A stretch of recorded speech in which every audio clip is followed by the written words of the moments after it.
do this stuff. This is not me. I'm fighting for my life. R. Kelly was one of the best R&B artists in the early 2000s until people found out that he was attracted to young women. Now, we are not talking about women in their 20s. We are talking about underage girls and people who can't give consent even if they tried. He went on with his crimes for years until he was finally thrown behind bars. But his prison term hasn't stopped other artists from showing their public support for him, even though they know the reason he's behind bars.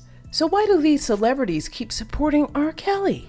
In the words of Megan Thee Stallion, why do they keep twerking to make R. Kelly go viral? Is there more going on in the industry than we know of? R. Kelly was born on the south side of Chicago on January 8, 1967, and by that time, most of his victims' parents hadn't even been conceived. He had 5 siblings, 3 being his half-siblings. His father was never present in his life, which led his mother to remarrying. R. Kelly did not have the ideal childhood, as he revealed that he suffered abuse as a child from trusted family members. His life of trauma started when he was 5 years old and watched his first girlfriend drown. They had gone out on a play date, and when some older kids came around to claim their play area, R. Kelly's young girlfriend stepped in to fight for the space. It led to her getting pushed into the creek beside the area and getting swept by a large current, which led to her drowning. When R. Kelly turned 8, his older sister Teresa abused him. R. Kelly's mother and stepfather were both working, so it was Teresa's duty to watch the kids while they were out. Instead of watching the kids, Teresa saw an opportunity to explore her depraved fantasies, and that led to the artist suffering years of abuse. He wasn't the only sibling that suffered at the hands of Teresa, as his brother Kerry was not spared. When you go through that kind of abuse, it becomes hard to share your experience because you would have been conditioned to keep quiet about it. According to R. Kelly, he never reported abuse because he was ashamed. In today's world, people are never encouraged to talk about any kind of abuse they face, and considering the fact that he suffered this from family members, it could have still forced fear into him. When R. Kelly turned 10, he was assaulted by a male family member, which drove him into depression. Amid the from his older sister and that male family member, he claimed to have gotten shot in the shoulder when he was 13 years old by some boys who were trying to steal his bike. But R. Kelly's family friend would dispute this statement by saying R. Kelly's mother claimed that the singer had a suicide attempt, and that's how he got the bullet wound. But why should the singer's family friend want to dispute his claims so badly? If R. Kelly had a failed attempt, he probably didn't want the world to know about his mental health struggles.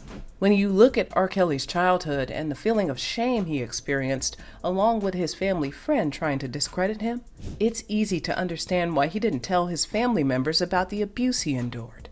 In 1980, R. Kelly got into Kenwood Academy as a teenager and met Lena McLin, the music teacher that would change the trajectory of his life. When R. Kelly was in high school, he joined the basketball team, and since he was diagnosed with dyslexia, he was already having a hard time in school. His music teacher, Lena McLin, asked him to leave the basketball team and sign up for the school's talent show. She had recognized raw talent and knew that all he needed was a little nudge in the right direction to explore his singing. However, R. Kelly was made aware of the fact that his teacher would even ask him to stop playing basketball and register for a talent show. Who did she think she was? But he decided to give it a try. Before he became the man we know today, R. Kelly was first a shy kid and had to be escorted to the stage when it was his turn to perform at the talent show. After his performance, he won first prize and afterwards dropped out of school. With his newfound talent, R. Kelly started busking at the Chicago L tracks almost every day, which helped him further grow his talent. In 1989, R. Kelly, Mark McWilliams, Vincent Walker, and Sean Brooks came together to form the group called Musically Gifted Men, or Mentally Gifted Men, or simply MGM. They got their first record deal a year later in 1990 with an independent label, Tay-Dash Records. Shortly after, they recorded and released their first single titled Why You Wanna Play With Me. But they didn't get national recognition until they performed at the Big Break Talent TV show, hosted by Natalie Cole. Actually, R. Kelly got most of the recognition when the group performed All My Love, which led them to winning the grand prize of $100,000, after which they disbanded. By 1991, Kelly signed a new record deal with Jive Records, where he released his album Born into the 90s in 1992. The album came out when R&B was still making waves in the entertainment industry, and hearing a man's voice carrying the genre was interesting. The album was credited to R. Kelly and Public Announcement, and due to the success of the album, they went on a tour, which they called 60653, named after their Chicago neighborhood zip code where they grew up. On the album, we got songs like She's Got the Vibe and Slow Dance. After the tour, R. Kelly separated from Public Announcement and Jive Records in 1993 to pursue a solo career. In November of 1993, he got his first chart-topping song when he released Bump and Grind, which spent 12 weeks at the #1 spot on the Billboard Hot R&B Singles Chart. With his new success, it meant that he was becoming a big name in the music industry and also a record producer, which brought a lot of new talents to his plate, including Aaliyah. Aaliyah Dana Houghton was born on January 19, 1979 in Brooklyn. Her family moved to Brooklyn when she was 5 years old. Since her father was a warehouse worker, her mother stayed back home to take care of her and Rashad, her brother. When she was still a young girl, her mother registered her in singing lessons to build her vocals. Aaliyah started performing at church choirs, weddings, and charity events. She attended a Catholic school, and when she was cast as Annie in the stage play with the same name, she knew she wanted to be an entertainer. Aaliyah's uncle, Barry Hankerson, was an entertainment lawyer, married to Gladys Knight, and that helped the young singer find her footing in the industry. She started going to performances with Gladys Knight and worked with a New York agent to audition for sitcom roles and advertisements. Nothing was working for her, but that didn't discourage a young Aaliyah. When she turned 12, Barry Hankerson signed a deal with Jive Records and added her to his record label called Blackground Records. It was through her uncle that she got introduced to R. Kelly, the man who would permanently traumatize her. Aaliyah started recording her debut album called Age Ain't Nothing But a Number when she was just 14 years old. After the album was released, it sold 38,000 copies within the first 2 weeks of its release and got positive reviews. Many people were impressed by her silky vocals and sultry lyrics, so I can understand, mixed with R. Kelly's impeccable production. But what people failed to realize was the fact that Aaliyah was a 14-year-old singer with sultry lyrics. With the advent of social media now, all of those would have raised eyebrows. But even without social media, why were people so comfortable listening to a 14-year-old singing sultrily? During the recording of the album, R. Kelly started developing an intimate relationship with 14-year-old Aaliyah.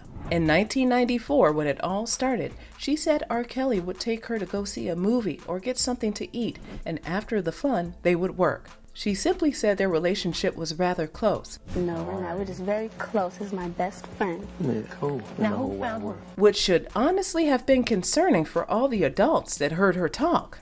Although after the release of Age Ain't Nothing But a Number, people started speculating that something that shouldn't be happening was happening between R. Kelly and Aaliyah. Whenever Aaliyah was asked about her relationship with R. Kelly, she always said people were taking it the wrong way and it was purely platonic. But what kind of platonic relationship can exist between a fully grown adult and a 14-year-old? In a 1994 issue of Sister to Sister, Jamie Foster Brown reported that R. Kelly revealed that he had gotten together with Aaliyah and it was just magical. Jamie also suspected that there was a relationship between the two because she had heard rumors that Aaliyah was pregnant at 15. She also heard that Aaliyah was always seen strolling in and out of R. Kelly's house from time to time and walking his dog. Whenever Jamie asked people at the label about the relationship, they claimed it was platonic. Even if people were complaining that they didn't like the fact that Aaliyah was too young to be in the studio for hours with only men. In 1994, R. Kelly got married to Aaliyah when she was just 15 and falsified her age in the marriage documents. It turns out that it was R. Kelly's tour manager that provided the necessary documents for her to falsify her age and get married to R. Kelly. When they got married, there were many witnesses in that room that R. Kelly was a 27-year-old man getting married to a 15-year-old girl, and they were aware of him falsifying her age. They were aware of the fact that R. Kelly was taking advantage of young Aaliyah, and they turned a blind eye to these issues. In 1995, Aaliyah's parents found out about the marriage, and her father was furious. They annulled the marriage, but R. Kelly made them sign an NDA. Years later, a journalist uncovered the NDA and revealed that R. Kelly had made her parents agree to not press charges against him for statutory and physical assault. So, in addition to marrying an underage girl, he was also physically assaulting her and made her family promise not to press charges. In exchange, he sold the rights of all her albums to the family, which meant they gave justice for their daughter in exchange of money. In 1997, Aaliyah filed a suit in Cook County Court that all marriage documents should be expunged because she was not old enough to get married without her parents' consent. In the court documents, she admitted that she lied about her age. But even if she did lie, was R. Kelly unaware of her age? After the marriage was annulled, Aaliyah went no contact with R. Kelly. But Aaliyah wasn't R. Kelly's first victim. In fact, we are not sure this victim we are about to discuss was even his first. In 1996, R. Kelly was sued for emotional distress by Tiffany Hawkins. She claimed that throughout her relationship with R. Kelly, she had to endure personal injuries and emotional distress. They started dating and having sex in 1991 when she was 15 and Kelly was 24 years old. Hawkins sued the singer for $10 million, but only got $100,000 when the case was eventually sorted out in 1998. In 2001, the year Aaliyah died, Tracy Simpson, R. Kelly's former assistant, sued the singer. She claimed that he forced her into an indecent relationship when she was 17 years old. Tracy revealed that Kelly treated her as his personal sex object and cast her aside. The case was settled outside court for an undisclosed amount, which was an indisputable admittance of guilt. How many cases have we had so far? 3, and there's more. A year after the lawsuit with Tracy died down, R. Kelly was sued by 2 women. One was a Patrice Jones from Chicago that claimed the singer impregnated her when she was underage and forced her. The second was Montina Woods, who accused the singer of recording them having sex without her consent, and then the video got out and was sold by bootleggers. Who believes she was a victim of R. Kelly? If all these allegations were untrue, R. Kelly would have countersued for defamation. Instead, he settled both women outside court in exchange for them signing an NDA. A month after that lawsuit, R. Kelly was charged with 21 counts of recording child videos in June 2002. He was arrested after the Chicago Sun-Times received a tape of R. Kelly and a child.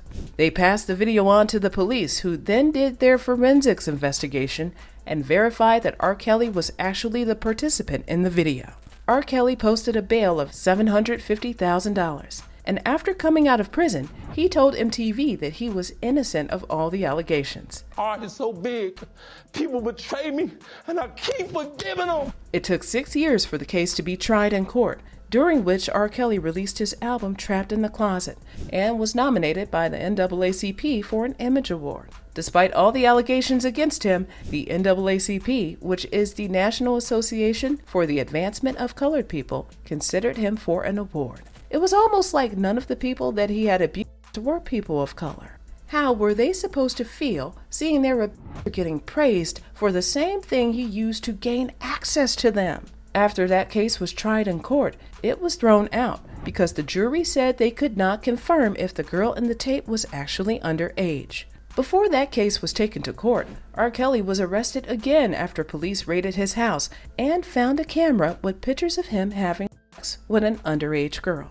When the case was taken to court, the judge threw the case out because, according to Kelly's defense team, the police didn't have enough evidence to prove that it was an underage girl in the video. Despite all the numerous victims that had hit R. Kelly with lawsuits, the singer continued to thrive because neither the jury nor judges were smart enough to hit the singer with the right sentence.